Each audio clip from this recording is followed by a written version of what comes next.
Enfim, isso é muito interessante, esse tema que a gente vai entrar agora. Das profecias rabínicas, não tão modernas, mas também não são da antiguidade, não são, né, lá de trás. São de rabinos piedosos que oram, rezam, oram, rezam e que receberam da parte de Deus. A gente vai saber se são da parte de Deus, se cumprirem ou não, e mesmo assim pode não ser da parte de Deus, né? Mas enfim, a gente vai julgar a profecia. E esse rabino Judá ben Shmuel, você vai encontrar bastante coisa hoje em dia na internet a respeito dele. A primeira informação que eu consegui foi desse Apocalipse Sem Mistério, ou o melhor texto, porque você vê que todos os textos são copia-cola de algum lugar, e é impossível saber raios de onde veio o primeiro, né? Então, você pode ler esses dois textos, e esses dois textos são tão bem escritos, especialmente esse segundo que eu encontrei dessa última vez. Ele está aqui, depois se alguém quiser dar uma olhadinha nele. Eu acho que é esse aqui.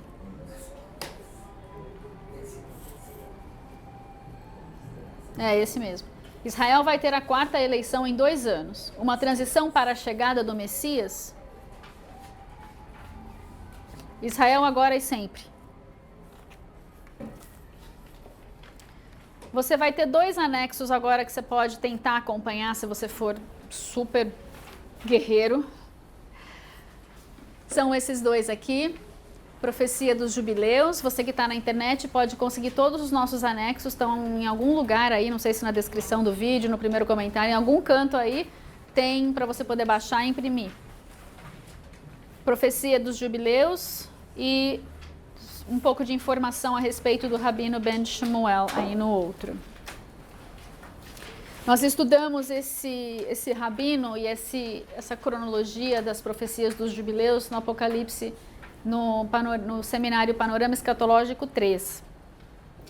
Vamos lá então. Judá ben Shmuel é um rabino que viveu na Alemanha, lá para um pouquinho depois das cruzadas ou no fim das cruzadas. E ele morreu em 1217. Ele certamente viveu durante o tempo das cruzadas e estava ciente da situação envolvendo a cidade de Jerusalém.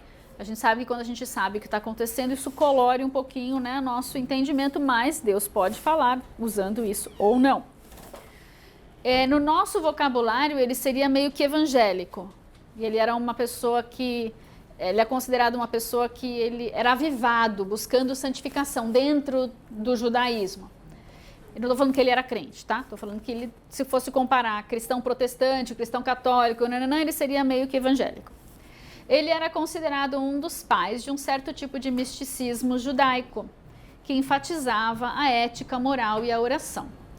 E blá, blá, blá, blá, blá, blá, ele escreveu um livro chamado Sefer Hasidim, o livro do piedoso, que falava de recompensa, punição, penitência, sábado, jejum, coisas importantes do dia a dia. E ele era muito, muito respeitado. E até hoje ele tem essa influência sobre as pessoas pelo legado que ele deixou. E ele influenciou um outro cara que recebeu uma outra profecia chamado o Gaon de Vilna, o sábio da cidade de Vilna. E ele era reconhecido como um dos maiores estudiosos da história judaica. Ben Shmuel certamente tinha inclinações místicas, mundo espiritual, sobrenatural, isso é o misticismo, cabala, essas coisas. E de acordo com seus alunos, ele tinha um ardente desejo de ver a vinda do Messias. Eu não sei se nos dias dele isso era normal, na comunidade dele isso era normal, se isso é normal de todo judeu em todas as eras, mas o fato deles escreverem isso a respeito dele me diz que é algo diferenciado dos outros. Apesar do respeito, ele também era muito questionado entre os rabinos de seu tempo, devido a algumas posturas. É para rir, tá? Entre elas, aquela na qual afirmava ser mais importante o estudo das escrituras do que os ensinos rabínicos. Ele achava que a Bíblia era mais importante do que o Talmud, do que a Mishnah, do que qualquer outra coisa que veio depois. Mas isso era terrível para os outros rabinos, porque uma vez que a pessoa sabe ler a Bíblia sozinha, os líderes perdem o controle do rebanho, né? E então os outros ensinavam que o povo deveria seguir as tradições dos rabinos e dos líderes, acima e além do que estudar as escrituras. Porque como é que você vai interpretar sem mim? Você precisa de mim para saber ler. Não pode, gente, não pode estudar escatologia sem a Márcia. Seria tipo isso, porque você é incapaz de entender, porque eu sou a maioral. Assim se posturam os rabinos naquela época e também se posturam os rabinos hoje. Não é eu vou te dar as ferramentas, você vai com o Espírito Santo, se vira. Ele vai falar contigo. Não, eu tenho todas as respostas, é a minha doutrina que vai valer. Não vai estudar o resto, vai que você interpreta Daniel errado. Vai que você lê lá 70 semanas de Daniel e você chega em Jesus. Não, não, não, deixa comigo, vem comigo aprender, senão você pode se desvirtuar e virar crente de Jesus. Vai que. E todo esse rebuliço de nós descobrirmos a respeito desse rabino veio depois da sua morte. Com um artigo que foi publicado em 2008. Uma verdadeira avalanche de pregações, pensamentos, tudo quanto era comentário a respeito de uma das profecias desse rabino. Se você der uma pesquisa no Google com o nome dele, você vai achar, na época, um ano atrás, eu achei 437 mil referências ao rabino na internet. Por que somente recentemente ela se destacou no mundo virtual? Será que é digna de crédito? Sei lá, é uma pergunta que a gente precisa saber também, né? Fazer. Será que é de verdade tudo isso? Bem, ele vai falar de 10 jubileus.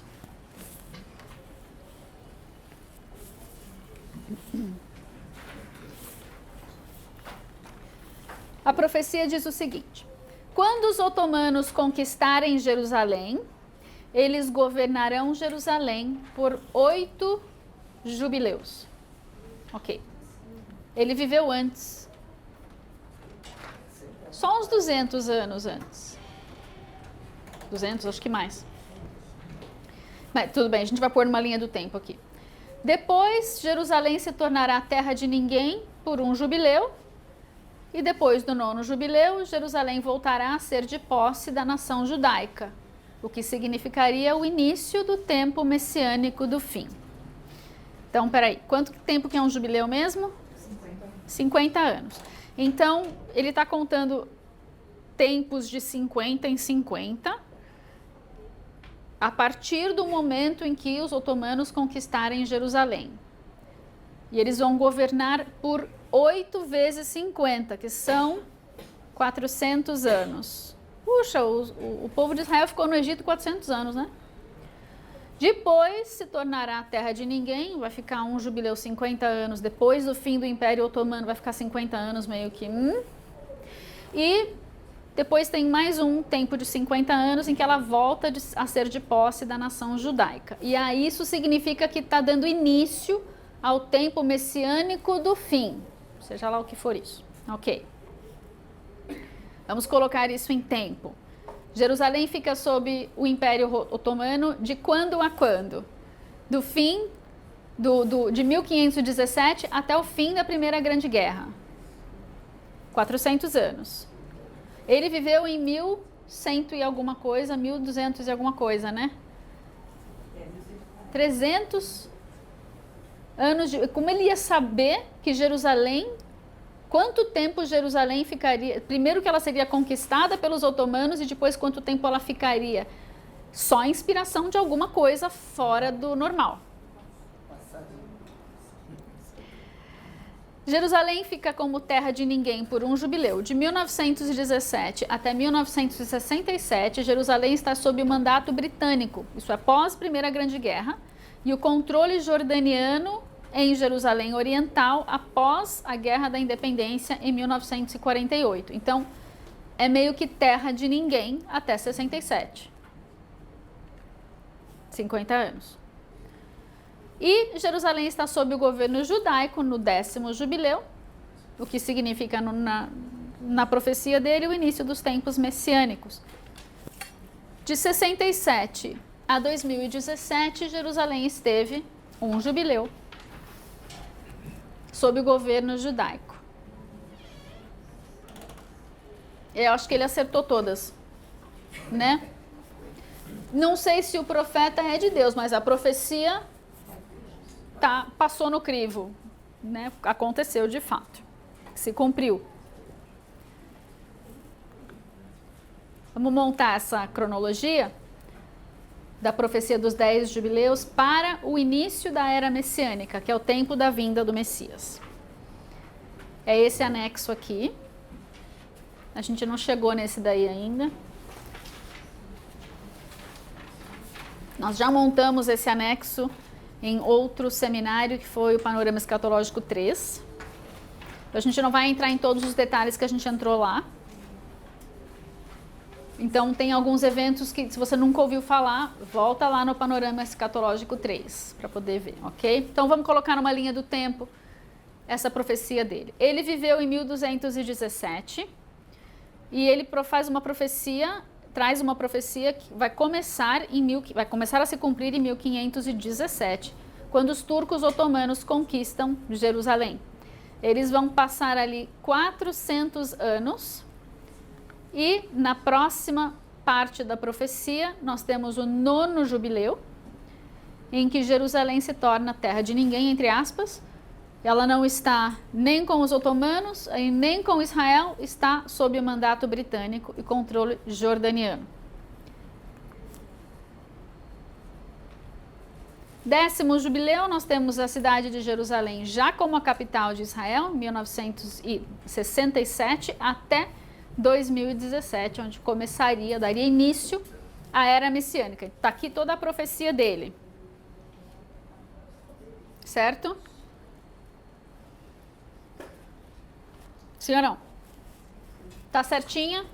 50 vezes 8, 400 anos, os 8 jubileus, o 9º jubileu, o 10º jubileu e o início da era messiânica. Tudo certo?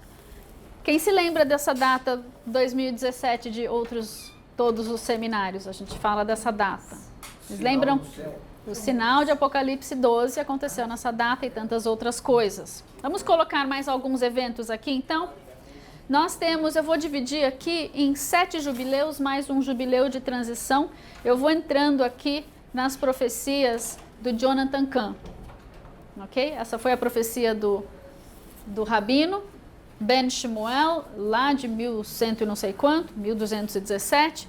E agora eu vou começar a acrescentar os eventos históricos. E quando a gente chegar ali no 11º jubileu, a gente está entrando nas profecias, ou nos relatos, ou nos escritos do Jonathan Cahn. Depois eu vou colocar a capa dos livros dele aqui para vocês poderem ler. São muito, muito importantes e muito interessantes, muito ungidos, muito de Deus mesmo. Jonathan Cahn é um rabino messiânico da atualidade, casado com uma brasileira, eles moram lá em Nova Jersey. Muito bem, o 8º jubileu é um jubileu de transição entre esses 8 jubileus do Império Otomano.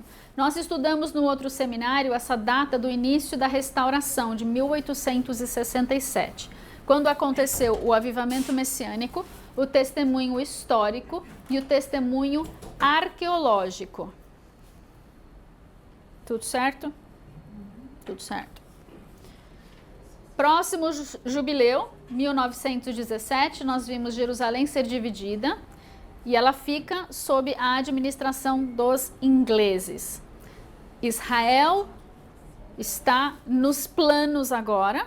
Nós estamos no fim da Primeira Grande Guerra. Houve o acordo de Sykes-Picot, o Oriente Médio está todo dividido entre França e Inglaterra. E a cidade de Jerusalém ainda está dividida e sob a administração dos ingleses. Ela vai ficar assim até 1967, quando ela será reunificada e aí estará sob o pleno domínio de Israel, o Estado moderno de Israel, que nasceu um pouquinho, 20 anos antes aí, em 1947, 48. Repara, por gentileza, as datas. 1217, 1517, 1867, 1917, 1967, 2017. Deus gosta desse número. Seguindo, vamos acrescentar aqui que 2017 foi o ano em que Jerusalém foi reconhecida pela nação líder do mundo, os Estados Unidos da América, apesar de estarem em declínio, ainda são a nação mais poderosa do mundo. Nós podemos falar que a China está chegando lá, que a Rússia está chegando lá. Ninguém tem o poder bélico dos Estados Unidos, ninguém. Os Estados Unidos podem aniquilar ainda as nações da Terra. Eles têm mais porta-aviões do que acho que todas as outras nações juntas. Mais submarinos nucleares com sonares que não se pode detectar do que todas as outras juntas. A Rússia tem algumas coisinhas, mas não chega nem aos pés. A China tem algumas coisinhas, mas também não chega aos pés. Então, apesar de nós acharmos que a China vai conquistar o mundo, que, né, ainda não. Estamos num caminho, mas ainda não chegou esse momento. E quando o Trump, o trombeta, reconhece Jerusalém como capital indivisível de Israel, isso fica nas dimensões do Espírito como um decreto importante numa data extremamente importante, em que ele chegava à presidência aos seus 70 anos, 7 meses e 7 dias. Também nada por acaso, nada coincidência. Também nessa data, no dia 23 de setembro, nós vimos o sinal astronômico de Apocalipse 12 acontecendo na astronomia, no cosmos, o momento em que a constelação de Virgem se vê vestida do Sol, com a Lua aos seus pés, 12 estrelas à sua cabeça, a constelação de Leão, mais 3 planetas, e o planeta Júpiter, no movimento de retroversão dentro do seu útero, que da Terra parecia que ele estava ali, passeando por 9 meses. Também nada de coincidência, uma data que Deus marcou para alguma coisa começar. Talvez uma mudança de eras, de tempos, um realinhamento de tempos. Mas não para por aí. Vamos acrescentar aqui os jubileus independentes, porque vocês estão vendo que está faltando um monte de data importante aqui, né? Vamos acrescentar? Nós temos 1897, fruto do avivamento messiânico, o primeiro congresso sionista. Nós explicamos tudo isso lá no seminário Panorama Escatológico 3. Primeiro congresso sionista foi quando se sentaram para dizer onde vai ser Israel, como vamos fazer isso acontecer. Começou aqui o movimento, mas ele foi forjado e ele foi levantado no espírito primeiro em 1867, 30 anos antes.